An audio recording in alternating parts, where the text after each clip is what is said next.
Good afternoon, Rob. Great to be here, Ben. So I'm here with Rob Price. He's the head of asset allocation at Alexander Forbes Investments in South Africa. Glad to have you. Yeah, it's really good to be here. As I was saying briefly offline, I mean, yeah, I guess most of the comments are from my personal perspective, but I will make comments here or there, here or there. I think it is quite interesting sometimes to think about the context from an institutional asset manager and the constraints and yeah, just some of these kind of thoughts. But Definitely. yeah, we obviously we try to be as aligned as possible on the portfolios. Yeah. But yeah, my views are probably a little bit stronger than are Yeah. expressed on our client portfolios for understandable reasons. Well, of course. Yeah. So why don't you start off with a little background on you and what you're doing?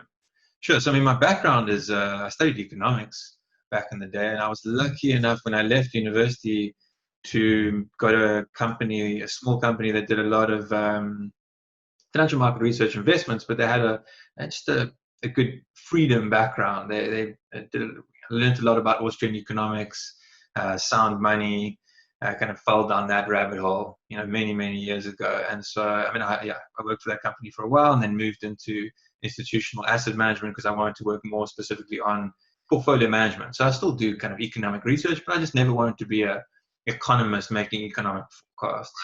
So yeah, that's why I work for institutional asset manager and enjoy it there very much, making decisions on portfolios. But yeah, I see the world very much through that sound money lens. It's infiltrated a lot of my thinking. I'm very interested in kind of philosophy and politics and culture, and these things I think kind of they merge together in the way that I see the world and also see investments. Definitely. So that's maybe just a brief background. Yeah, I'm from South Africa. Recently moved to America in December to Los Angeles. Yeah, enjoying it over here, and I'm lucky enough to still be working remotely for my employer back in South Africa.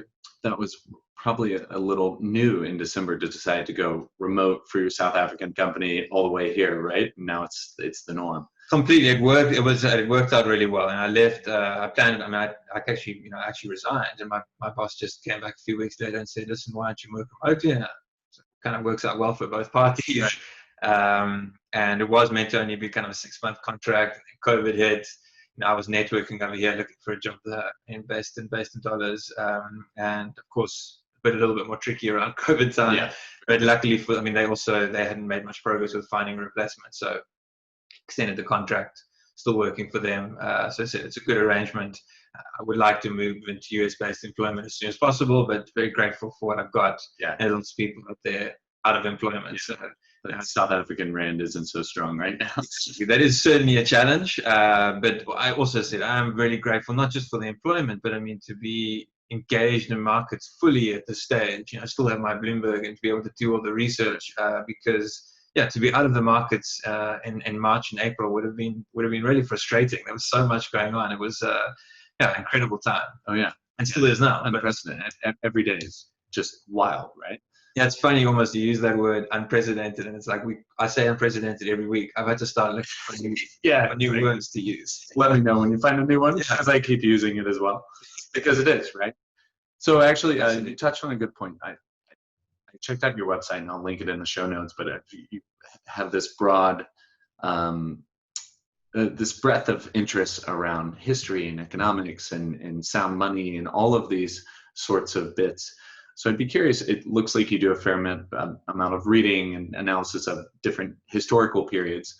Are there, like we keep saying unprecedented, but are there, the Mark Twain, like history doesn't repeat, but it rhymes sort of thing.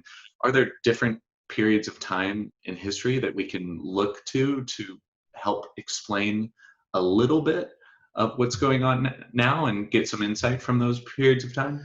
Yeah, I mean, the two approaches I would take to answering that question from the ones that I see most obviously and I've looked at more recently is the first one is actually a book that I'd highly recommend called The Fourth Turning by guys called Strauss and Howe. The Strauss actually passed away now, but they look at they're actually demographers, and they look at the world through what they call like a saeculum. It's like an 80 to 100 year cycle of how history is so heavily defined by history and also people and groups of people, so generations, are so heavily impacted by certain events in history, and how these events tend to repeat over these long cycles. It sounds almost a little mystical and I'll try and explain it clearly. And I'm the type of person that, listen, I'm interested in all sorts of things, but hard data and facts are important to me. I'm not just going to believe in some mystical cycle. But if you think about it as an example, like the World War II is impacted different generations in a very different way. So if you were at World War II, you were impacted by World War II in obviously a very intense way, but in a certain type of way. If you were an old person, then you were impacted by it in a certain way. And if you were a child, you were impacted in a certain type of way. And then if you were born straight afterwards, there was a different type of impact. And that creates this characteristic type of generation. And what's interesting is that they said these things seem to repeat in these 80 to 100-year cycles, and kind of divided up into 20 to 25-year cycles in between, and that the world tends to have that full cycle within a period of 80 to 100 years. Like if you look back at Western society, things like the War of Independence, the Second World War, these are like the crisis moments of the end of the cycle, just like the Second World War was. And from their analysis, that's the period that the world is entering into at the moment. And it sounds, first of all, it sounds mystical. Second of all, it sounds a little bit depressing. I appreciate that. But also, I think it's an incredibly useful lens to look at the world, because when you see it through that lens, you understand why the world is actually faced with a lot of challenges at the moment. It doesn't mean that we can't be positive about the future, about us, our relationships with all sorts of different types of people, our businesses. But the macro context is a very challenging, and that's just the truth. And it's very easy to kind of prove that from my perspective if you just look at very simple variables like interest rates and debt. So global debt levels are the highest they've ever been since the Second World War, and global interest rates are basically the lowest they've ever been. So we're at some sort of period of reckoning. I'm not saying it's today, I'm not saying it's tomorrow, I'm not saying it's next year. Clearly, we're at the end of this cycle somehow. Yes, and so as I said, it actually provides a very strong evidence to me that there's a lot of weight in their analysis. Obviously, everything they say is not correct, right? Because nobody knows the future. They're not trying to be Nostradamus or anything like that. But it creates a fantastic context to think about the world. As I said, we are entering now into this period of greater challenges, right? And we need to prepare ourselves from a business perspective, from an investment perspective, and for me, I almost say sometimes the most important from a mental perspective. To just knowing that the world's going to change and this isn't the way it's always going to be. Yes, and in extending what you're saying is it's sometimes it can, particularly over the last few months, people I'm sure must have been very depressed. Not only about the coronavirus, but the cultural rifts and these frustrations that people were dealing with, which understandably very stressful. But to try and remember that it won't be like this forever. It might be for the next few quarters or even years, but hopefully we're strong enough to be able to look through that and say, 5 years out, 10 years out, 15 years out, things actually could be remarkably different to the way that they are today. So that's kind of one historical perspective that I think is critical. Yeah. Well, as a human species, right? Like this is just a small blip. Like we've certainly got through a lot worse catastrophes, global catastrophes, but it is tough not to get stuck in this downward cycle of like doom and gloom, everything's burning around us sort of thing, especially in these times. So I'd be curious, what is your global macro outlook? Part of your job and your interests, obviously you're looking at all financial markets, different asset classes, but just if you could zoom out and kind of paint the macro picture, how you see it now and how you see it kind of playing out over the next couple of years. So I would say, what we just spoke about is actually a critical component to me. That we are at peak global debt. Not saying it's actually at its peak. It's still going. It's still going up. Yeah. But we're in a cycle where it's reaching its peak. Authorities have used every tool at their disposal to basically try and paper over all the cracks of our problems. So whatever it might be, and whatever authority it might be, they've always turned to this. They've returned to this policy, and I term it short-termism. Right. You're consistently favoring the short term at the expense of the long term. Absolutely. And you know, if you think about it, if you do that, if you have large amounts of debt, what does that imply? It means you've borrowed from the future and you've brought it forward permanently. Well, eventually you reach that future, and you've exhausted a lot of those opportunities. Once again, I know that sounds like a little bit negative, but you just have to understand that context here. The idea that there's going to be a V-shaped recovery is absolute nonsense. Short term. And second of all, and it's even more so than that. I mean, people who focus on the coronavirus as the cause of our current challenges are completely missing the point. I think. You mean it wasn't just the virus? There's just so much more to that. More to it than that. When you follow these policies, you are eroding capital accumulation. You're eroding the ability of the economy to regenerate itself. I mean, when you go into an economic recession, what should happen is a recession should be an economic healing process where bad debts get written off. But when you get central authorities, and it's not just America, it's all the authorities around the world, they jump in so quickly, and that seems like it's a good thing.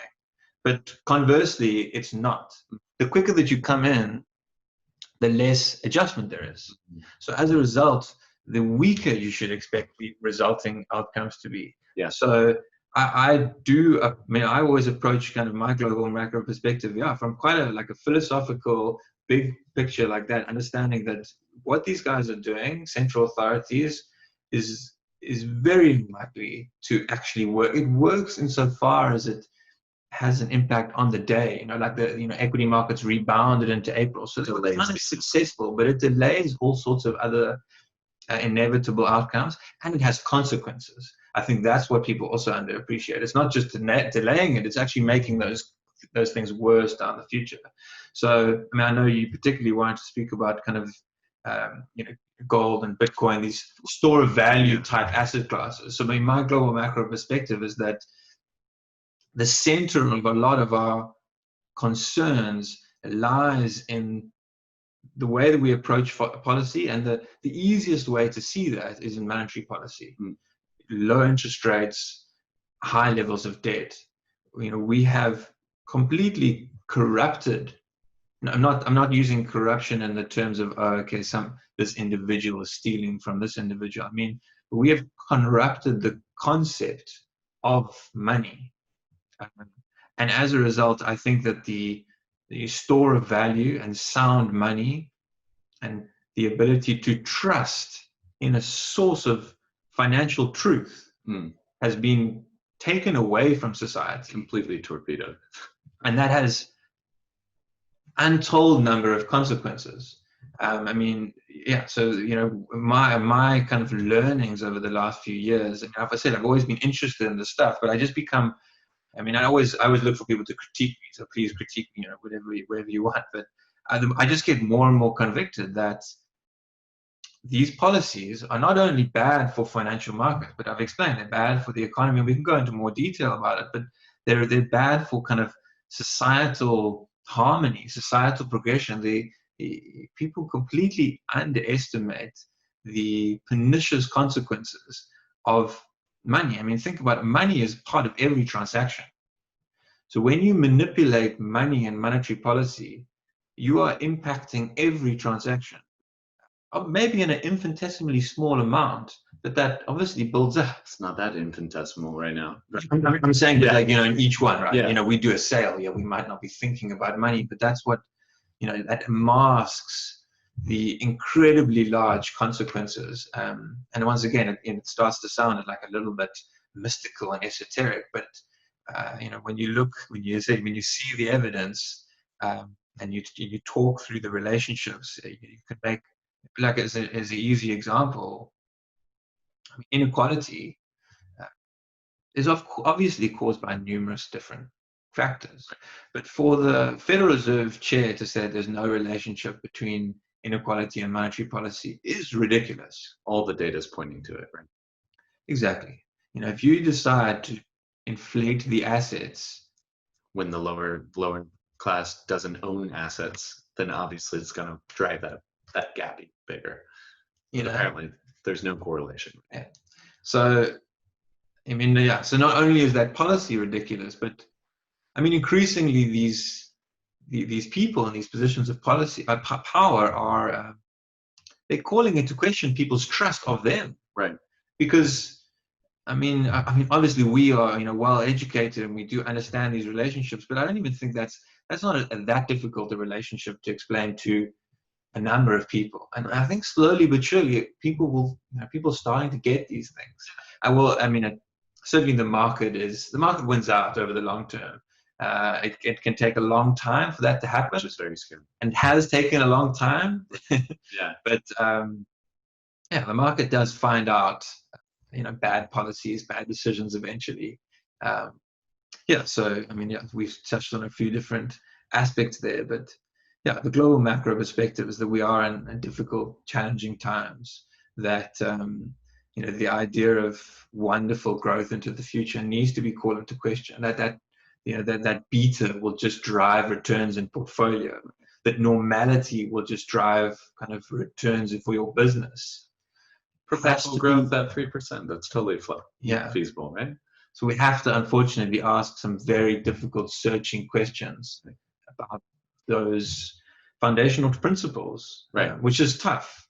It's just tough, but it has to be done, unfortunately, in these conditions. Yeah, I mean, you touched on a lot of things that I don't want to go too tangent, but like one analogy that I've heard is akin to a forest fire, right? And if you let a small forest fire go every once in a while, it clears out the underbrush, and it's natural. Some pine cones actually need fire to like release their seeds. It's part of the process.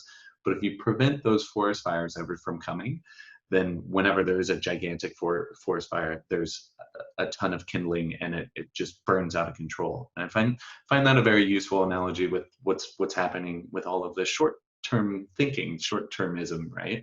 So we're keeping down preventing the small forest fires at the detriment of the longer term, this gigantic fire that takes out everything.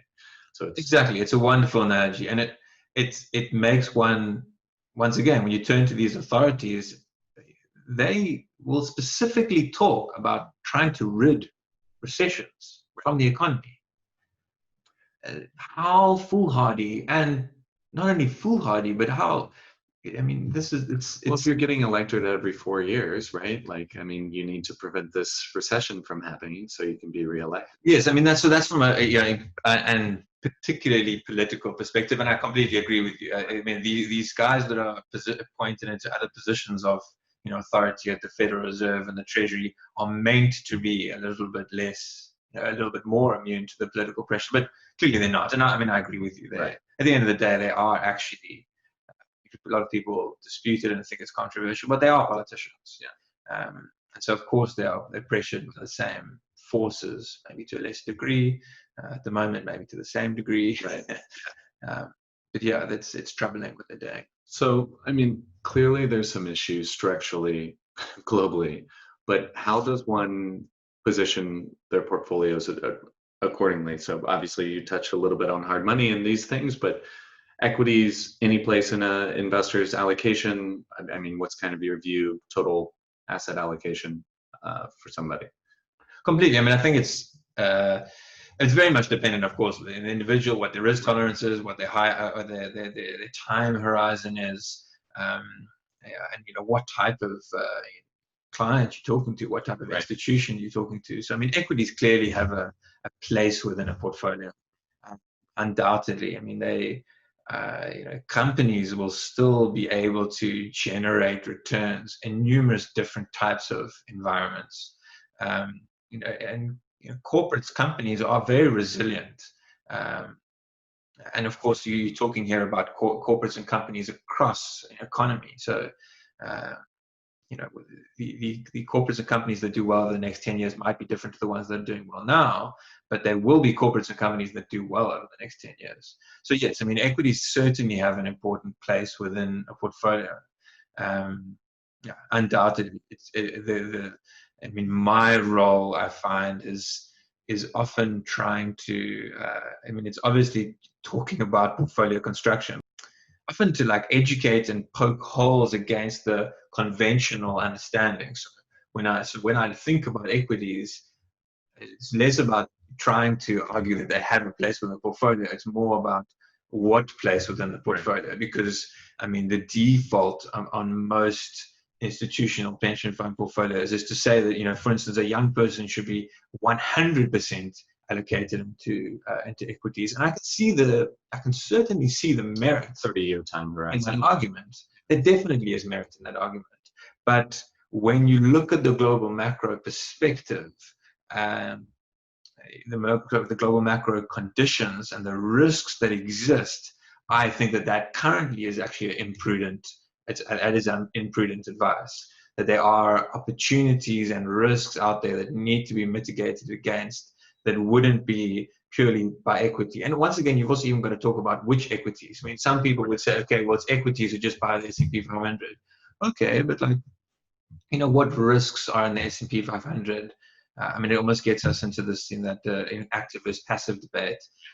I think people often underappreciate the risks, you know, the active decision that you are making by investing in an index. Yeah.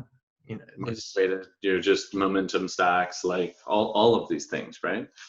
And at the moment, I mean, the S&P 500 is more than 21% concentration in tech stocks. No, I mean, these companies have, meaning like 5 big companies. Right? Yes. Yeah. It's 5. I mean, the top 5 companies in the S&P 500 account for more than 21% of the market share. Yeah. Now, listen, I'm not a stock picker whatsoever. No. I've got not much negative to say about these companies whatsoever either. But the idea that type of concentration is healthy, history just tells you it's not. Well, in that it represents stocks, right? Yeah, or the economy. I mean, it clearly doesn't. So, I mean, I remember, you know, Gav called some great work last year sometime. They looked at, you know, at the turn of each, you know, kind of century, and looking at the companies that made up kind of global equity, the big companies in global equity at each turn. And every cycle, every 10 years, there was like a grouping often in a sector, often in a country. And at each stage, there was always a narrative about why they would continue indefinitely. In 1980, the Japanese companies would just rule the world. And you know, in 2010, you know, emerging markets in China were the thing. But every 10 years, it changes. And some of those companies remain, but most don't.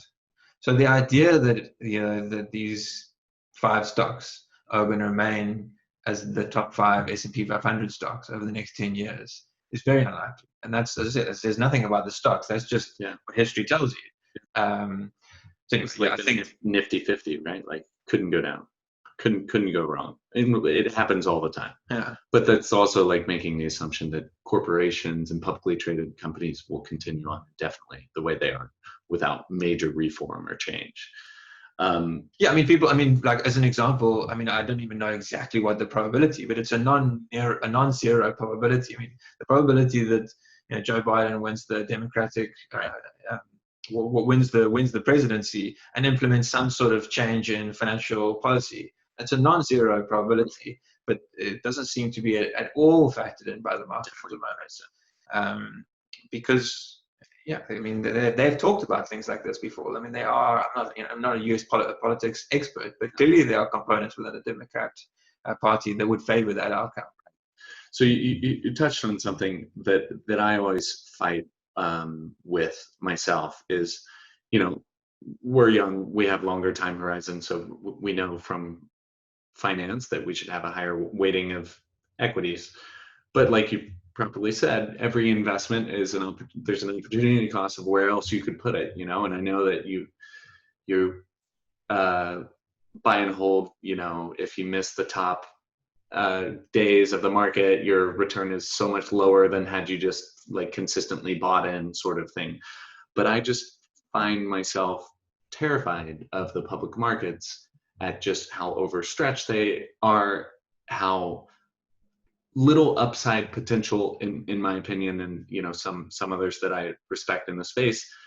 So it just feels insane to deploy new capital into publicly traded markets. But at the same time, you have this Fed printing and Yeah. like the sky's the limit for these things. I mean, it just doesn't seem to stop. So I mean, how do you grapple with these sorts of things? Yeah, it's very difficult. So I completely sympathize, and yeah, I obviously grapple with it all the time because I see both arguments. And on one hand, it just seems ridiculous. Why would you want to deploy capital into these markets?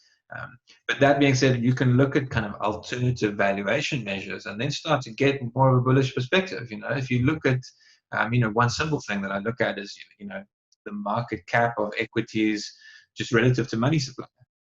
Right? The idea being that, of course, all prices, whether they're consumer prices or equity prices or property prices, they're prices, and they are impacted by inflation. And of course, an overvalued market is an inflated market. So that new money that's being pumped into the financial system can find expression somewhere, as we know. It could find expression in equities, it could find expression in property.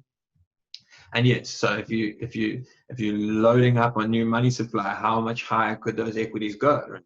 And at the absolute money supply get? Yeah, at the absolute extreme. I remember my old boss used to make this example, and it's a very good one.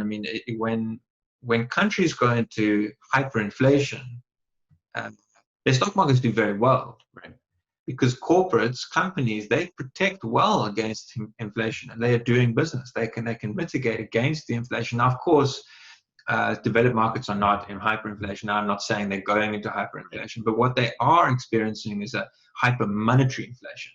It is hypermonetary inflation. The amount of money that central banks are pumping into financial markets is extreme, right? So that, of course, can find expression in equity markets. So, from our institutional pension fund perspective, we're very well aware of that. We tend to sit slightly behind benchmark on equity allocation. That's the way that I kind of manage the risk. I say to myself, listen, I struggle to take our clients' capital and be hugely overweight this market because there's just a huge amount of risk and uncertainty.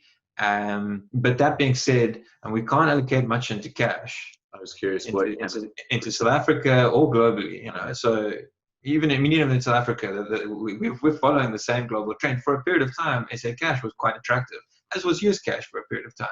We made good returns on client portfolios through kind of 2018, 19, allocating to some US cash, but very quickly that opportunity closed the door.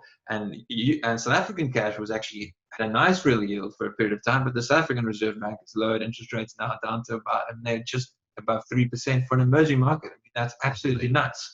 But that's just, inflation is that low that they feel like they can get away with it. Anyway, so the point being that, when you can't put money much into cash, this is what investors get forced to have, more equity exposure than they might even be comfortable with. But yes, that's the kind of the way I summarize it. We sit from an institutional asset allocation perspective. We of course need allocation to equity, but we're not willing to be, hugely overweight. And then below the surface, we think to ourselves, okay, well, what other risks can we mitigate? We like active management a lot during these current conditions, to the point that we just previously spoke about. It's not that we, by no stretch of the imagination, have a negative view on tech stocks, but we try and mitigate against risks. So concentration risk, that concerns me. Yeah. At least if we make our equity exposure into active managers, they have a responsibility to mitigate against those risks below the surface. Yeah. I think it's in 2020 still being quite tough for active management, but I do think that these conditions will increasingly be good for active managers. There's a lot of volatility.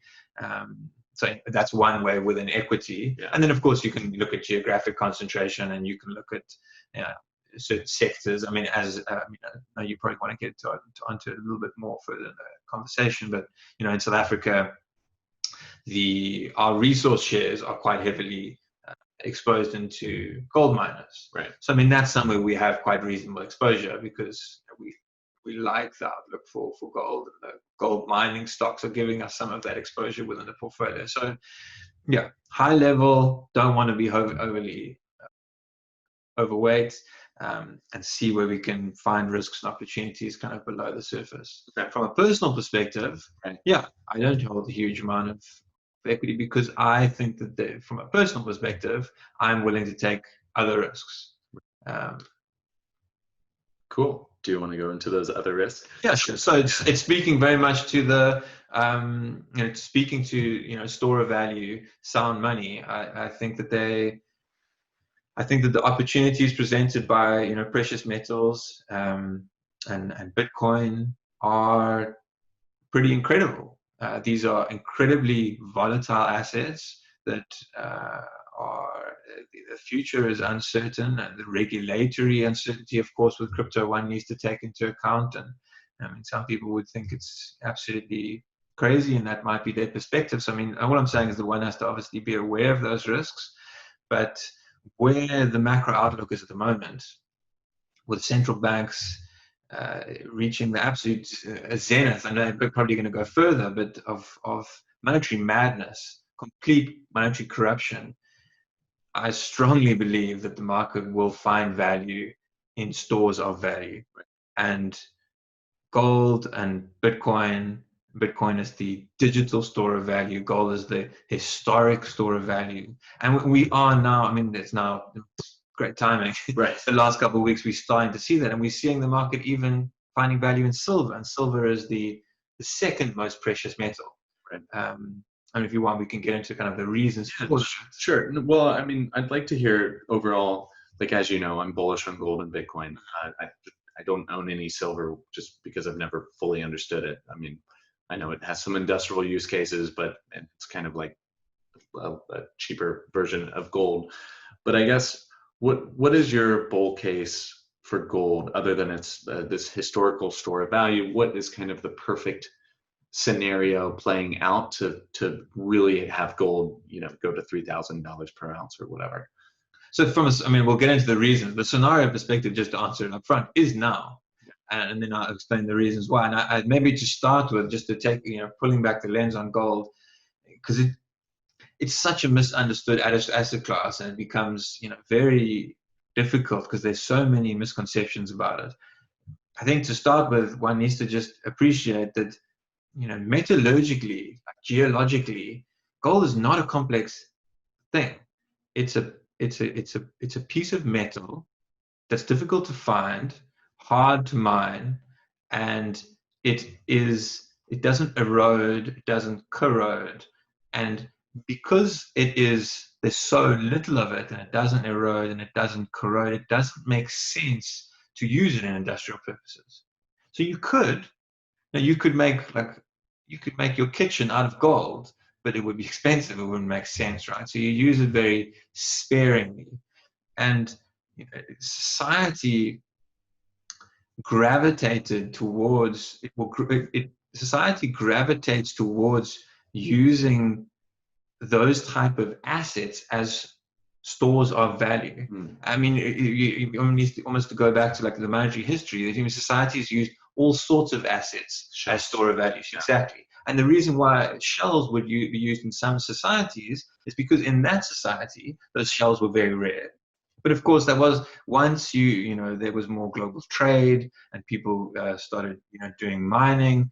There would be lots of things that would be superior to the shells. Maybe some other type of metal. Maybe even copper would be more superior to shells.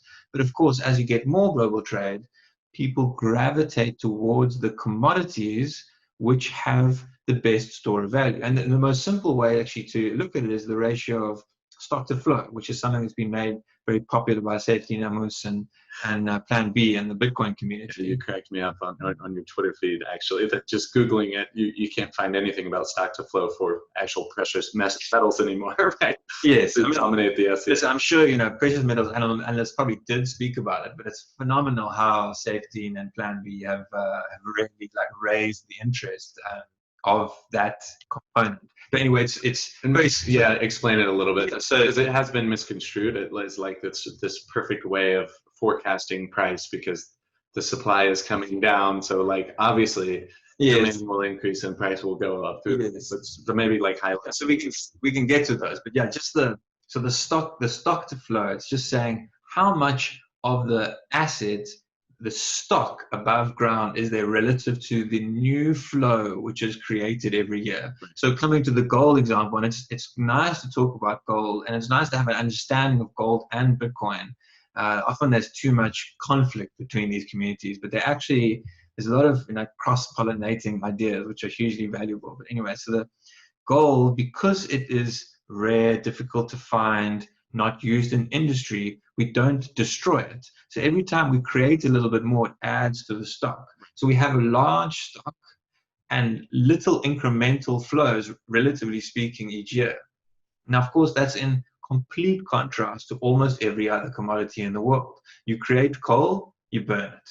So the stock is very low, and you keep on making more of it. Oil, Right. You make it, you burn it. Right. Agricultural commodities, you make it, you eat it. You don't store these things. Right. So gold is very rare that you actually store a lot of it. And so the amount of new supply that's created of gold every year is never above 2%. It's always a little bit, because, of course, if you're comparing it to a great stock, right. So even if gold prices go absolutely through the ceiling, gold miners can't suddenly now just create tons and tons of new gold. Whereas if oil prices go to $200 a barrel, well, oil miners will get on board and they'll create a lot of oil and the price will come back down. But then there's still a bit of that, right? If gold triples from here, more people are opening gold mines, they're expanding to try to pull out more. Yes. So the dynamic exists, Gotcha. But it's a lot more difficult. Right. It's difficult to find the gold. It's difficult to get it. The gold is like far into the Earth's crust. Is dangerous. People die on gold mining operations. So yes, the dynamic still exists. But if you look back in history, that the growth in supply, it's small. Mm-hmm. Even when the price spikes, maybe the growth goes up a tiny bit. But I think I'm right that the number never goes above 2% year on year. Okay. So if you compare that, right, that's basically saying that's your money supply growth, right, of gold is never above 2%. Where's US money supply at the moment? It's like up at 30%. I think it's gone up to like 50% year on year. Right. So that's the stock of that supposed money, alternative money. Right. So yeah, and I mean the Bitcoin example is obviously that's hard coded, right? And that's hence why the Bitcoin community is more convicted about Bitcoin than they are of gold, because they're like, well, asteroid mining or some jolt to supply somehow, right? Would totally wreck the stock to flow. Yeah. Low risk, but possible. Of course, with other risks with Bitcoin, I mean you can't code bug or something. Yeah, and listen, I mean that's something I'm not too concerned about. But I mean, there are things like 51% attacks, and they're low probability events, but it's still very things to be concerned about. Yeah, but anyway, that's this idea of stock to flow, and another nice example which allows one to understand the concept a little bit better is that silver. So silver is the second precious metal, second most precious metal. Right. Why? Well, it's just got the second highest stock to flow. It's nothing like magical or mystical about these commodities. They just have certain geological, metallurgical properties. Right? So silver is got a high stock to flow. So the stock to flow, I think, on gold is about 60. Okay. The stock to flow on silver, I could be correct. I think it's about 20. But then if you go down to other commodities, it's like they're down at 1. So that's why silver is the second most precious commodity. It's still used in some industry because it makes economic sense, but it doesn't make sense to back to the example. You don't make your whole kitchen of silver.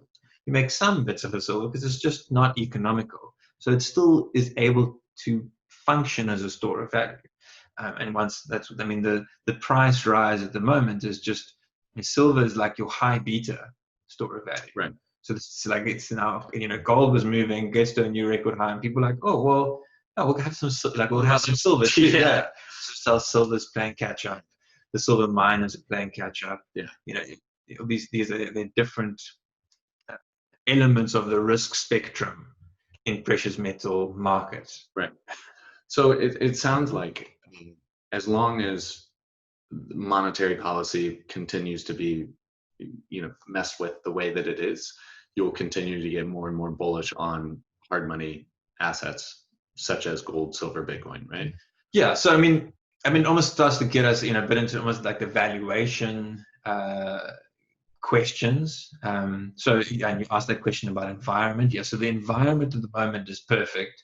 Why? Well, because central banks trying almost explicitly, certainly implicitly, but to destroy the value of cash. Right? They're taking rates to zero. Right? So there's no ability to store your value in cash. Historically, people when currencies were connected to commodities, people used to store their value. They would save in a currency. But today, people don't save in currencies. What they do is they keep very low amounts of liquidity for safety measures in currency, and they store all of their money in assets. So that concept of store of value has been almost like eroded from the investment lexicon. Um, and that's why I make the argument that we're rediscovering this concept. I mean, obviously, some people have known it, been on board all the time, but I think the investment community is rediscovering it through this process. But yeah, coming back to the conditions, central banks are trying their utmost to destroy the value of currency. And over and above that, the pseudo alternative stores of value that people were using, because of course, equity and property and bonds shouldn't really be a store of value. They're investments. But those assets aren't particularly attractive. I mean, listen, we've made the argument they could go up further. I'm not denying that. But, from a historical perspective, they aren't at hugely attractive levels. So, from an investment management perspective, you've got your suite of opportunities out there. Where do you invest your money? Is it in cash? Not so much. Bonds, maybe, listen, the yields could fall more, but they're not great. Equities, sure, of course we can have some equities, but they're not cheap. Okay, what else have we got? Okay, like private equity, hedge funds. I mean, I like hedge funds a lot. I like private equity, but you've got to actually getting these things at the right price. And also, do you really want to be exposed to ultra long-term time horizons and this type of uncertainty? I mean, you need to be just cognizant of that. Right. So then, what are the other alternatives out there? And hence, so then, that's why eventually people start looking at things like precious metals, right? The historic store of value. So yeah, the environment is, it's very difficult to kind of predict the future on an asset class. There's so much uncertainty out there, but this is the ideal environment with right. Zero interest rates, quantitative easing, massive amounts of debt. Yeah, and I'm starting to realize that the narrative is the same for Bitcoin and gold, right? It's like gold is familiar, it's been around forever, and crypto is more of the younger generation, like realizing, I want some store of value, but I'm not interested in gold, so I'll buy this digital new gold sort of thing. Yeah. So I mean, listen, obviously I've come at it very much from this angle, and I think it's very valuable to see the similarities between these two. Of course, the other major narrative to Bitcoin and then crypto more generally is, just money for the internet, money of the digital age. There's these components are undoubtedly very interesting, and I mean there are certain advantages that I do think Bitcoin has over gold, and it's just, I mean, Bitcoin is an incredible invention. I mean, the idea that Satoshi Nakamoto, whoever they might be, created a digitally scarce asset is incredible. I mean, that in of itself is actually a wonderful innovation. That is hugely exciting, and is, almost valuable no matter what. But that being said, central authorities ran monetary policy as well. We wouldn't really need Bitcoin. We wouldn't really need gold. These assets are insurance mechanisms against the monetary madness that is taking place globally. Right. So before we move on from gold, there's a number of different ways to have gold exposure for an investor. I mean, in the doomsday scenario that everybody's thinking, like, gold's not really going to have much help anyways, right? You need guns and ammo and food and medicine.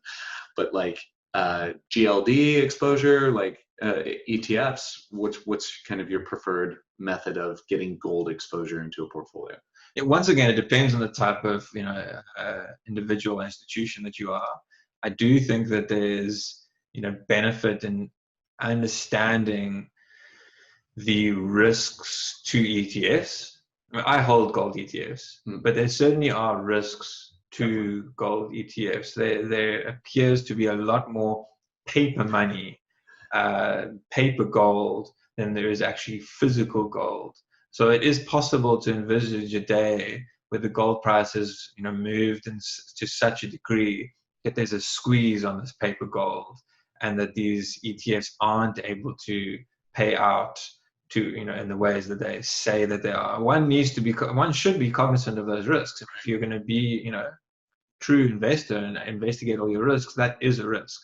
And as a result, it is interesting to look at the ways that one can invest into physical gold.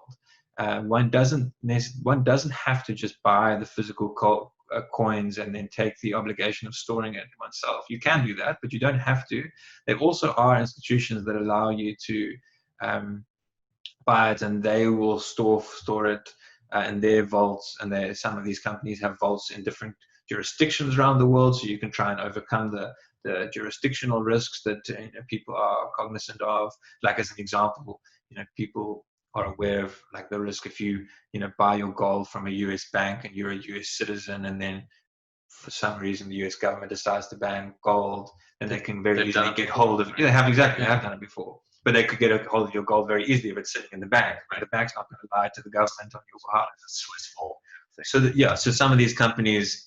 So there's like buying the physical gold yourself and storing it, which a lot of people do, and one should be aware of. But there are organizations that allow you to buy it. You actually don't hold on to the physical, but there is a physical allotment in a vault somewhere around the world. But that's technically what GLD is supposed to be, right? Yes. So yeah, I mean, but one just needs to go down the audit trail. And then, of course, there are the ETFs. I mean, from a institutional perspective, I mean, most of them do get. It's just much easier. Yeah, it's easier to get involved. And then, as I said, they're just also getting exposure to the miners, right? Which are a much higher beta, right? But they do get one exposed to the theme. Actually, I mean, talking about this, so the monetary supply relative to market cap analogy or ratio I really liked, but thinking more about this, maybe it makes more sense to pile into gold miners because they benefit from the high beta stocks are going up because money is flowing into the publicly traded markets, as well as the gold narrative of sound money, gold's going up in price, so it goes up by 5, gold miners go up by 10, sort of thing.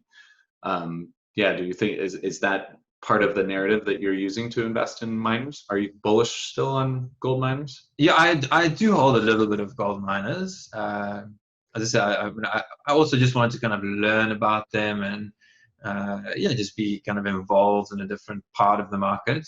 But given my thesis, I'm much more interested in buying the underlying asset. It's interesting, once again, how you can make the same analogy with Bitcoin and Bitcoin mining, because I mean, a lot of people got into Bitcoin mining only to realize that throughout history it's actually been far more profitable to hold the Bitcoin than it is to be involved with So I think it depends, once again, what your like investment thesis is. If it's very much on the adoption of that asset, it might be more prudent to just and easier to get exposure to the underlying asset.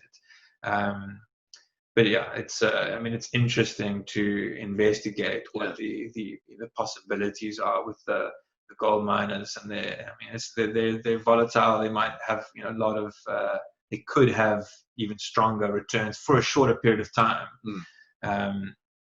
Yeah, so interesting. Yeah, indeed. But not something that I know as much about as the. Me neither. I know nothing about gold miners, honestly.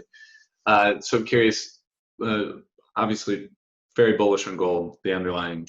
What are, you talked briefly about, analyzing different risks. What are the key risks you see to like the bull thesis for crypto? Gold. What key risks do you see to your bullish gold thesis?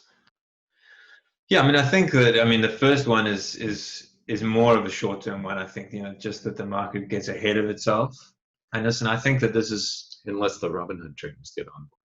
Yeah, but I mean, that in of itself also will then be another, and it's a risk both with, Bitcoin and gold. That, listen, these assets, because of the type of asset that they are, being a store of value, they are inherently speculative.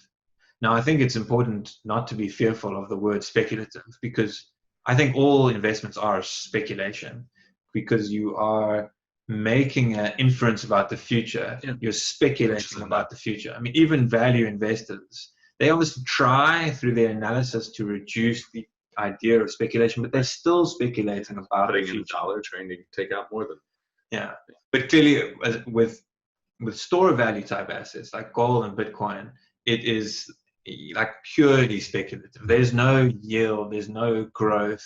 They are assets that are more tricky to value. So the price targets that people make, price targets in general, are a bit of a fool's errand, but they tend to be like big round numbers. It's not like a very precise. Yeah, they're not a very precise science. Valuing these assets, I look at like relative value between different asset classes, things like that. I look at, of course, real interest rates across the globe, and then the ratios that I mentioned, looking relative to money supply. And then my approach is just to assess those and to look when they start getting stretched, to think about when the market might be starting to get kind of stretched and overvalued. I mean, the biggest risk, of course, is to see a change in monetary policy. Change meaning what? Like, I guess what would be the red flag factors that suddenly I need to go back to the drawing board and reassess this bull position on gold because the facts have changed? Yeah, I mean, the biggest one is that central bankers start to realize the consequences of what they're doing. And exactly. So I mean, but that would be a risk to gold because they'd scale back the monetary, that they'd reel it in, and it'd be more of a sound money at that point. Yes. Listen, there would be, of course, consequences along the path. So one would have to think those through. But I mean, that is the biggest risk, right? Just because, I mean, with money, it's all about, it's a relative game. Do you want to have dollars, or do you want to have euros, or do you want to have yen, or do you want to have gold, or do you want to have Bitcoin? There's all relative, and relative to the monetary policy that network or central bank is providing you. So if global central banks provide a monetary regime that is more attractive relative to gold and Bitcoin, well, that is the biggest risk. Right. And as I said, I hate to be such a it's almost to sound a bit like dogmatic sometimes in the view, but it just seems like that is a very low risk probability at this stage, because I mean, and I mean, maybe for years I would have been more concerned about those risks over the last 5 years, but every step that we take, every little bit of volatility that arises, the answer is to inflate and lower interest rates. I mean, what is another potential risk? I mean, something like, the Federal Reserve is running into some constraints with their interest rate policies. So they're not sure they can take rates negative. that is a potential, because that can make US real rates positive. If you get large deflation and like zero rates, then you do get positive uh, real rates in the US. That's that makes US real rates somewhat attractive. And I mean, maybe to that point, if you saw a large liquidity squeeze, during March, we saw a sharp liquidity squeeze in financial markets, which causes investors to liquidate all sorts of assets and often have margin calls on their leveraged positions. And when people have leveraged positions, when they have margin calls, what they tend to do is they liquidate the most liquid positions in their portfolios, which tend to be gold and Bitcoin, because those are usually not done on leverage. So that is a reasonably big risk. But once again, that seems to be a temporary risk, because central banks have shown themselves to be ready to provide liquidity as soon as possible. So I don't discount the fact that we could have another liquidity episode. The whole kind of global euro dollar market is something that concerns me. It's a big dark web that I've tried to learn about a lot over recent years, but I'm still not sure I'm properly getting my head around it. All I know is that there are problems in the way that market functions, and I don't discount the fact that those problems could rear their heads again. And if they were to do that, if we saw tightness in global banking markets, interbank markets like LIBOR, OAS, those type of things, those could very much cause a tightness in liquidity and cause people to liquidate, rush for dollars basically, and liquidate some gold exposure. That is something that I'm, cognizant of. Gotcha. So I think those would be the main ones. It's actually the valuation. At some point, the market will become overvalued. It's central banks changing their tack and getting a tighter liquidity event and a rush for dollars, which I don't completely rule out yet. I mean, people at the moment, the dollar is looking like it's entering into more of a bear market, certainly on the technical charts. And I definitely see it as possible, but listen, I'm positioned for that, but I'm also not throwing in the towel on the dollar altogether. Right. So, and then the bull case is basically that it continues on the way that it is, but at some point you'll reassess your position and start thinking about scaling back. And as you said, like a price target doesn't make any sense, but do you, what's your gut feeling from here? Like, we still have a lot of room to go. So right now, this is being recorded on the 27th of July. 27th. Yeah, and gold has gone up 5-10% over the past 2 months. It's been nuts. 5% in the past week, probably, right? So I mean, your gut feel is we still have room to go. Yeah, so I try and not make too many price targets, but obviously you've got to have a view for the future. As I said, I've kind of got my valuation metrics, not because those be providing a specific price target, but I look at relative value between gold and other asset classes, between gold and money, and then I look at central bank real rates, and those kind of metrics I believe would give me enough of an indication to suggest, okay, at least we're moving into the other side. At the moment, despite the massive run-up that we've seen in gold over the last 6 to 12 months, those metrics are not showing me a huge amount of concern yet. So, I mean, we've hit new record highs on gold, and that's something obviously to take note of. And once again, I've looked back at the previous times when the market hit new record highs. It does tend to kind of shoot a bit more. It often has a pullback, a correction phases, and gold's volatile. You shouldn't expect it to go in one direction. But the potential upside thereafter is still large. I mean, one of the most interesting metrics, and once again, that's something not very complex, that I've looked at recently, is to look at the length of historical bull markets in gold. And now obviously we've moved more, but so historically, gold has been through for 4 bull markets over the last 70 years, and those bull markets tend to be about 300 to 500% gains in the price of gold. And the current bull market has been slightly less than 100%. So still obviously a big gain, but relatively speaking, it's actually small relative to those previous markets. And another indicator is the ratio of performance between gold and equities. Okay. And usually gold bull markets are not only marked by strong gains in gold, but strong relative gains to equity. Now it's obviously getting a bit more complex, and it links into the previous part of our conversation. And I'm not saying that I'm making some massive bet on where equities are going, as I've told you, but I do think that's very interesting to be aware of. Yeah. That most historical gold bull markets, it's very rare to have a gold bull market where it doesn't gain a huge amount versus equity. And at the moment, gold is up probably 10 to 20% versus equity in this bull market, which is nothing. It's basically flat. In those historical bull markets, gold gained, like, once again, was about 300 to 500% versus the S&P 500. So I'm not trying to make a prediction on right. gold. I'm not trying to make a prediction on equity. I'm not trying to make a prediction on price targets. But when I look at all of those indicators, none of them are telling me that the market has actually got frothy. Right. Yes, it's moved a lot over the last 2 weeks.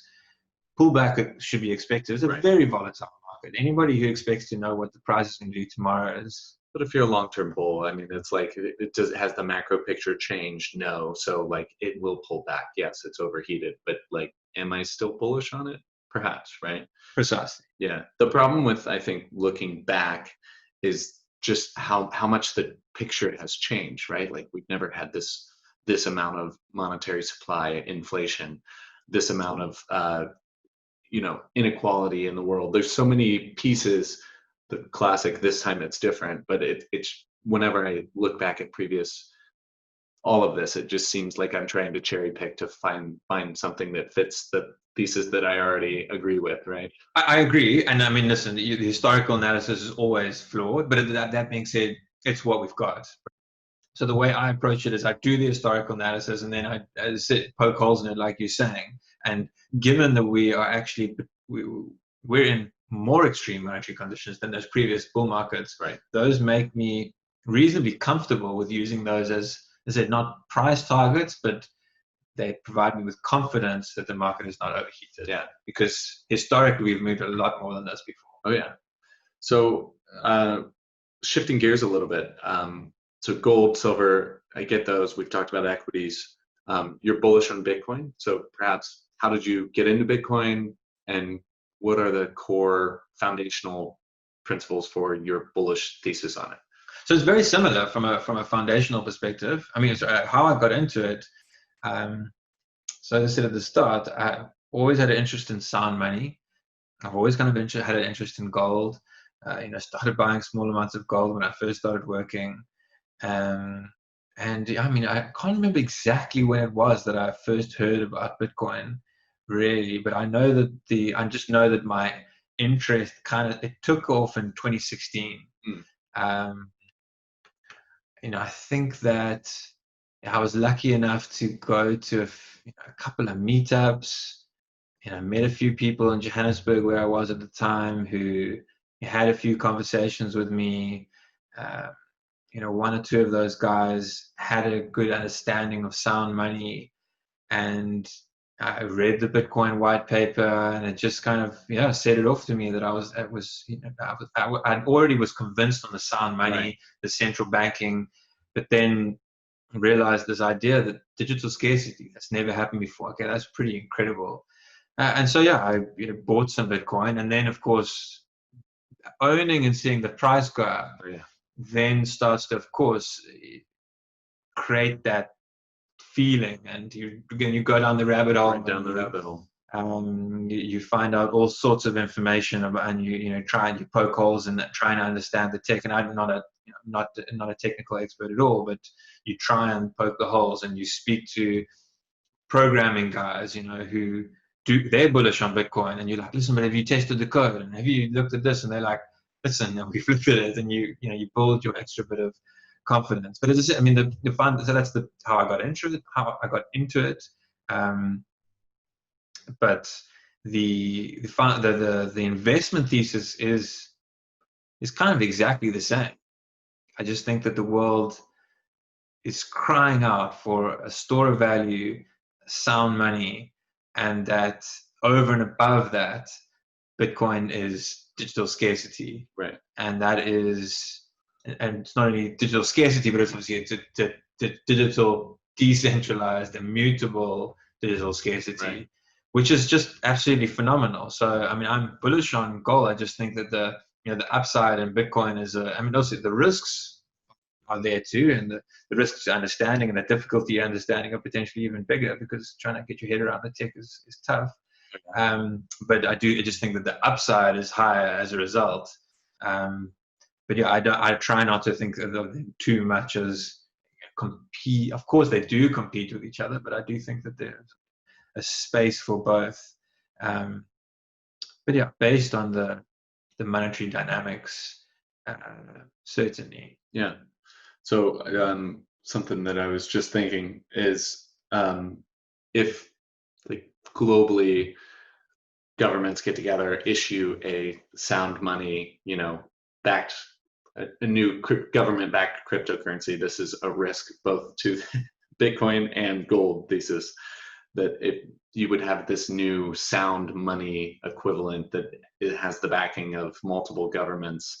And it could kind of torpedo both of those, right? Completely. So once again, it's something to think through. But governments have shown themselves with almost zero appetite for their lever that they can pull to do all of these things, right? If it's baked into the code. Yeah. So I mean, one potential risk or competition there is, of course, something like Libra, because that would not compete on the soundness, but it could compete in saying, okay, well, we have this distribution. Yeah, well, of course, they've got the distribution, they've got the legitimacy, and then they kind of, they say, well, now this is here's a legitimate crypto that we really like and we back. Right. That, of course, could create some competition and difficulty for Bitcoin, but I'm not too concerned about that because of the point that we've just spoken about, is that coin unequivocally, well, at this stage, the way they devised it, and it makes sense for it to be that way, it's just a basket of global currencies. Right. So those would be just as inflationary as the ones that we've got now. Yeah. It would be some middle ground between them, maybe, but it would be very easy for the market to show that those aren't a good store of value. So from that perspective, yes, okay, Libra coin could create some competition. It also could be an accelerant, though, because it could get more people interested in cryptocurrencies. So it's not unequivocally clear that it would be a torpedo. Right. In fact, I certainly don't think it would be a torpedo, but just trying to think through whether it would be a temporary negative or not. Maybe, but maybe not. And it certainly can't compete on store of value unless there's a philosophical change. And I mean, maybe that's also that's why I guess my conviction has grown so much over time. Once again, I have to be careful not try and second guess my conviction, but doing the kind of the philosophical work and the political work, and you see these politicians and you just see that it's ingrained. Yeah. The ability for them to change their mind and say that they've made mistakes and they want to not inflate away and find short-term solutions, and to say that like they are the problem. We need to take the pain. I mean, for a society to say, listen, we're going to take the pain. We're going to voluntarily do this. So much easier just to kick it down the road a little bit more.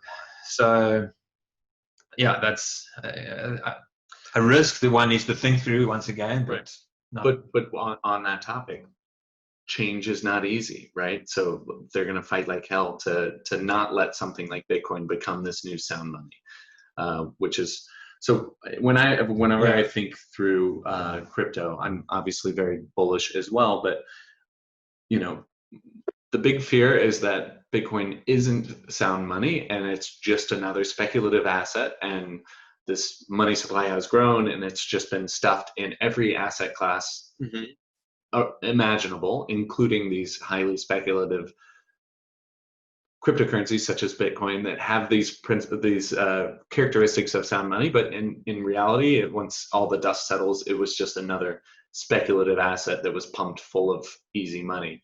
But what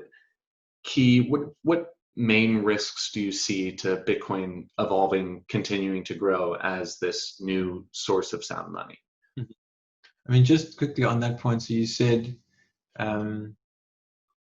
another speculative asset. Yeah, and there's no doubt that Bitcoin is impacted by global monetary policy. But at the same time, it's almost like, global monetary policy is making Bitcoin work. Yeah. Because they're doubling down on what they're doing and highlighting the value of something that has a constrained supply. So it's certainly true that global monetary policy and inflation of money supply lifts the price of Bitcoin. Yeah.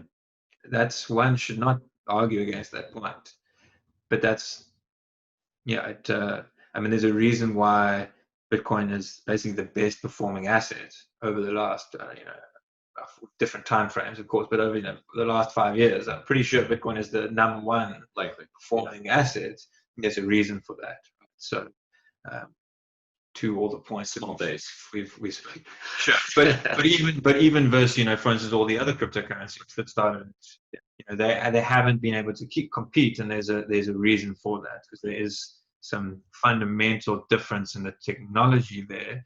So I agree with you that we should critique, will Bitcoin be the global reserve currency, as an example? Well, we don't know. We can hypothesize that and strategize towards that outcome. But what we do know is that it is decentralized store of value. At the moment, it is that. It's not yet the global reserve currency, but it is decentralized store of value. No matter what, that is actually true. So I think that is an important point to make. And it does work. Like, if I want to transfer my wealth from South Africa to America, since a reserve, we can do it through Bitcoin. So that does work. Well, and I think me as an American, I mean, it appears to be more of a speculative asset because I haven't lived in Argentina or Zimbabwe or Venezuela with hyperinflation, and I haven't had my zeros taken off my bank account, and didn't realize the potential of just memorizing 12 words, walking across the border when everything's been stripped of you, and being able to start a life in a new country. Completely. That's a great point to make. Yeah. So these are the characteristics that it's like, hey, even if this thing doesn't end up being everything, it's something. And it provides a lot of value to people whose governments, their monetary policy is even worse than the rest of the world. Yeah. And what I hope is that and I do want to get into your question, but what I do hope is that, while your point is entirely valid, that it's much more evident to see Bitcoin's value in Argentina or Venezuela. I do hope that through having these conversations and through people learning about Bitcoin and learning about our current monetary system, is that people should be able to see that in other economies too. So there are things about the way that the financial system runs in all economies around the world that do actually make Bitcoin an interesting idea, even for those people. I agree with you, is maybe less evident, but every human in the world should have the access to a store of value. I firmly believe that, like an asset where a poor, uneducated person knows they can go and buy this asset and it will store their value. That's what gold used to be. Yeah. Is that you could just, and maybe it was a little tiny fraction of gold or whatever, but you bought that gold and you could save in your gold. That's very difficult to do these days. If a poor person goes to put money in the bank account, well, it's because it loses value relative to their healthcare, their food. And so anyway, I Right. hope we get to that point. Yeah. And that's why I guess we're having these conversations and we talk about these things, because I do think that it also is evident in other countries, just not as clear. No. Um, I mean, for the vast majority of people, right? You don't know. You get your paycheck, you put it in your checking account, you go to the grocery, you spend your money, and everything's fine on these little 2-year periods, and it's not until 20 years later and you're like, holy crap, my grocery bill used to be $100, now it's 700, and my rent was this, and now it's 8x that. I'm still making the same amount. Like, there's a disconnect. and unfortunately, Bitcoin's not there yet, because it's so nascent. It's volatile. You don't know it's going to store it. It's not a good. It's a great store of value, but it's not clear that it's a perfect store of value over all time frames yet, because it's so volatile. Short track record. I mean, yeah, but I mean, listen, if you buy Bitcoin over like 2-year time horizon, as it starts to become but there's the details. But anyway, just making that point that that's the world that I want to see us live in, is that there's a savings technology for people to store their value very simply. Right. That I think that would create untold positive outcomes for society, for people to be able to do that. Whereas at the moment, it's very difficult for people to do that. Right.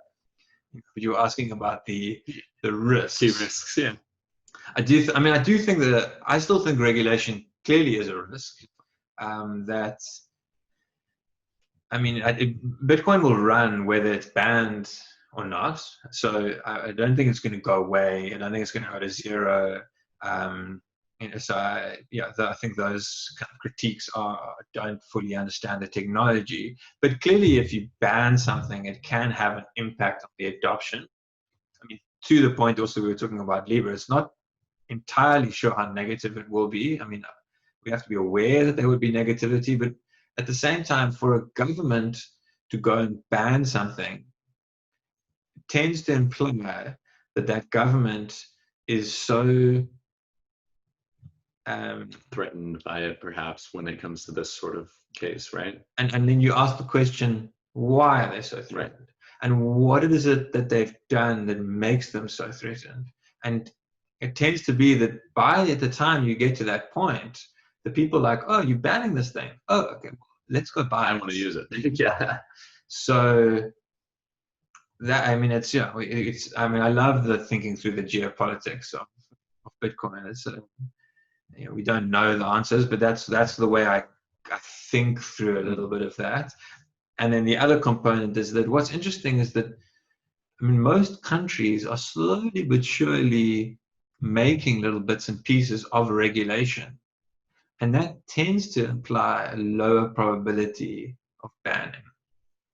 It doesn't exclude it, of course. And we've seen governments ban things in the past, as you mentioned earlier. Yeah. The US government has banned gold ownership. Gold ownership. But listen, lots of people didn't give up their gold. And when gold was convertible again and the price went through the roof, I'm not sure exactly what the black market was like during that time. But interesting to find out, actually.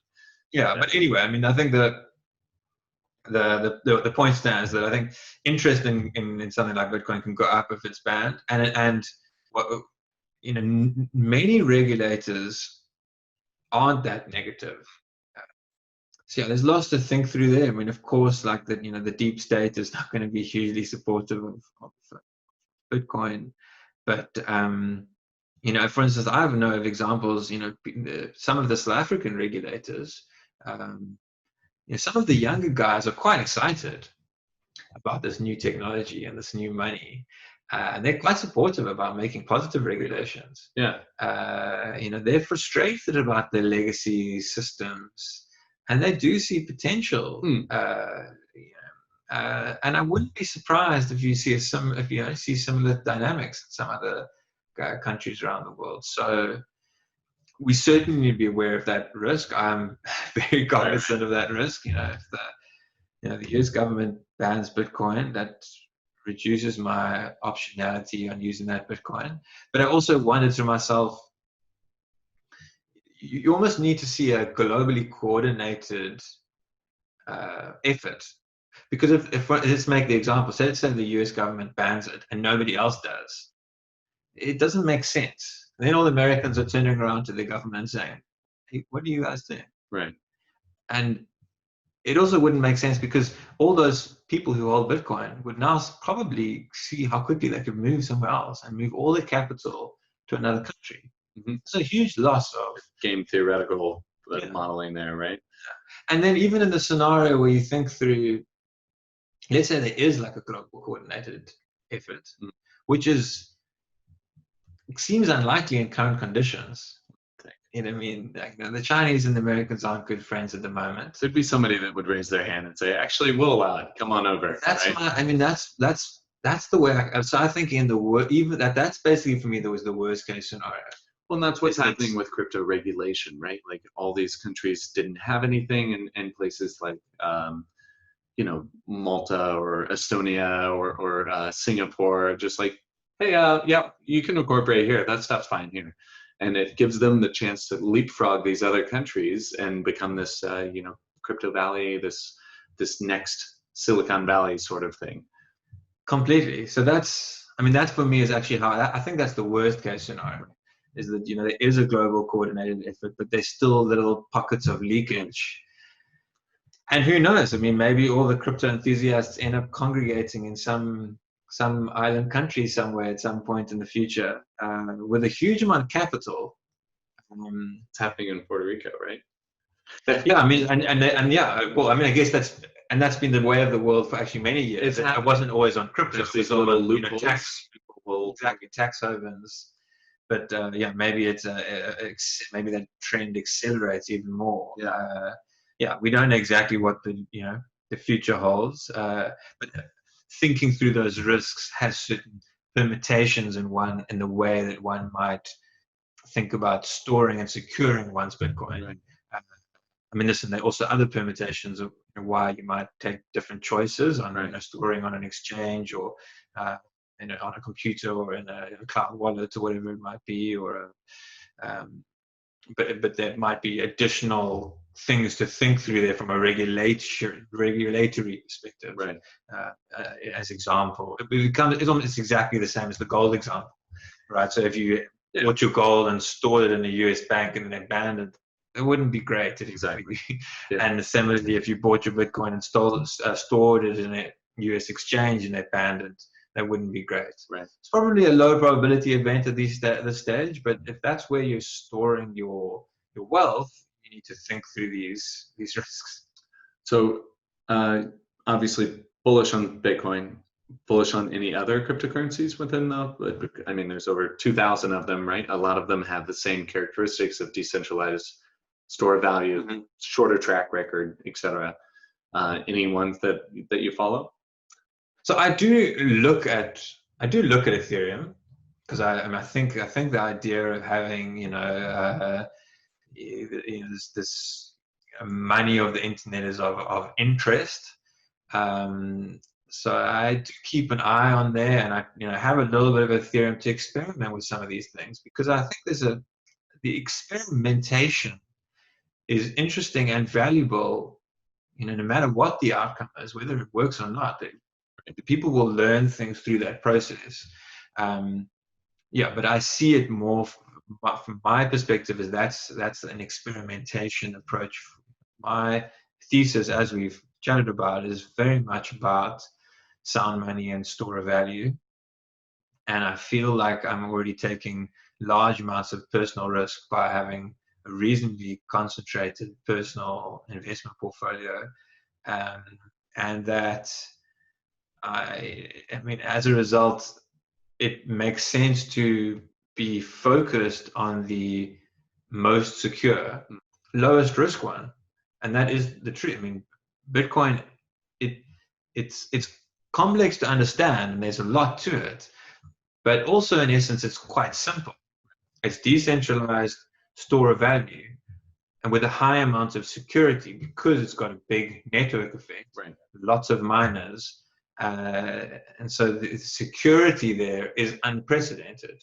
So from that respect, I feel like I'm taking lots of risks, and then in that context, I'm trying to mitigate against my risk. With all these investments, right? It's like you have the whole risk spectrum, and like cryptocurrencies are very risky, and then you explode that out, and it's like Bitcoin's the least risky of that tiny, very risky spectrum.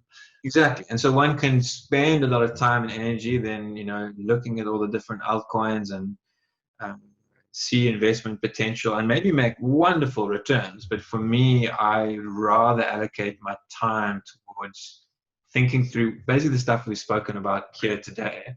I just feel like it's a better use of my time and energy. And as a result, I'm happy to have more of a concentrated portfolio and manage that risk. And then, spend my time thinking through these other risks. But yeah, there's a lot of interest there, and I do think that I'm cautious. I mean, I guess I kind of am a Bitcoin maximalist, but I am cautious of the hyper maximalism where people have dismiss everything else. Yeah, and I don't dismiss everything else. I do think that a lot of positive will come out of it. People will learn all sorts of new tools and new ways of running these protocols, because at the end of the day, we're hoping here for a full kind of financial infrastructure that will incorporate all sorts of different components, from lending markets for internet money so there's all sorts of complexity that will emerge at some stage down the future. But with complexity comes risk. Yeah. So as I said, when you're thinking about investing your capital, one just has to be aware of what type of risk one wants to be exposed to. So I'm heavily exposed to the store of value risk, and I'm comfortable with that. Yeah. And whereas the other ones, I'm a little bit. So it's not my game. I'm not a technologist either. So for me to go and vet all these different, I'm making a lot of trust. Whereas at the moment, I'm trusting. I'm trusting that the guys have vetted the Bitcoin network. Right. And I'm comfortable with that, because it seems like there's a lot of people trusting in that as well, self-included. Whereas something that's been popped up in Jan. Yeah. Good luck. Yeah, I mean, that's not my game. Well, it's a bit of a tragedy of the commons, right? Like, I'm not a developer, so it's open source. So I assume somebody else has looked at it. They assume somebody else has looked at it. Apparently, nobody's looked at it, and the thing is not what we thought it was, right? Maybe. But Bitcoin at least has been around for a longer period of time. So, thank you for all of that. That's really good. I'm curious if I have a few friends that got really worried out of the markets, pulled a bunch of money out. So for somebody with a 10-year time horizon, $100,000 of investable cash, you would say, cash is trash. So invest it into something, some sort of store of value. Would you go, 50% gold, 30% Bitcoin, 20% silver, or what's kind of the rough allocation you would recommend? I do feel a little bit uncomfortable answering that question, given the organization that I work for, actually, and also that it really is so dependent on the individual. I'm not trying to completely cop out of the question here, but it's so dependent on the individual. I mean, that's something that I learned so much. For example, by doing CFA 3, I took a lot actually by that final exam, by doing a lot of those investment policy statements. And then working at an institution and working with the retail professionals and the advisors, because they get a lot more exposure to the specific client, and it makes such a difference, right? If I'm constructing a portfolio for my father who's 73, versus completely risk averse, versus seeing the thing go down by 20%, it's a completely. Yeah. So it doesn't mean, like, for instance, that they should have not have exposure to gold or Bitcoin. Actually, I think these assets are critical, but it's so dependent on the individual, their tolerance for risk, because for an investment portfolio to work, the individual themselves needs to understand the risks. They have to be able to stay the course, because otherwise you're going to construct them, some portfolio was, let's say, it's 25% gold, 25% Bitcoin, 50% equity. And this thing's going to be hugely volatile. Bitcoin is going to drop by 50% one day, and they're going to fire you, and they're going to have somebody else. And that's not just career risk, but I'm saying that the client will lose out because they're not staying the course, and they're chopping and changes on different portfolios. So absolutely critical. The point that I'm just making here is, what I would say is that question the question the historical narratives, right? Our parents' generation lived through a generation of falling interest rates and rising debt. You know, property prices went up, equity prices went up, and Debt levels. and over and above that, adding just a bit of like the cultural component, people went to university, got a job, earned a great income, bought their pension fund, bought their property, and life worked out pretty well if you followed that strategy. Absolutely. That strategy is not going to work the same way. I'm not saying that's a bad strategy, but probabilistically wise, it's not as high a probability strategy as it was 50 years ago. There's no pensions, there's no safety in these corporations, right? Yeah. So we've got to ask ourselves those questions. Clearly, a long-term investor needs to be exposed to growth assets. There's a strong argument for holding some degree of equity. My argument is making sure that it's actively managed to mitigate against some concentration risks in some indices. Get interested in the global diversification that might exist, and learn about store of value as a concept. And as you grow your interest, you can think about growing your exposure. Because to position size, okay, Rob says 20, I'm going to go with 20, but you get none of it. It's going to be a horrible ride for you. You're not going to have any conviction if it goes down, right? Or any understanding of what the drivers are behind these. So, and on the other side, when it's going to go up, you're going to think you're a hero. Genius. A genius. Absolutely. You'll probably put more into it. Because you're levered up. And believe me, Bitcoin bull markets and bear markets are scary, scary places. I've never owned an asset that went down by 70, 80%. Yeah. So I hope I've learned a lot as an investor through these markets. But it's intense. Oh yeah, it's intense. So do your research, do your homework. These things are hugely risky, but in the world that we are in today, one needs to give thought to them, because the old model is not going to work. It's not going to work exactly the same. Right. That I'm sure of. Yeah, completely agree. It's funny, the oscillations in the crypto market have made me less reactive in the public markets, right? They go down by 10%. It's like, no, that's like the daily move, So I have gotten that. Yeah.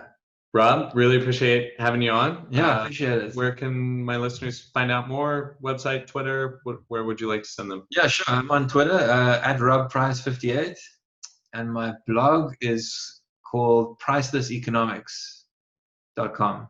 Perfect. I'll link both of those. So thanks, Rob. Really appreciate it. Pleasure. Thank you. Yeah.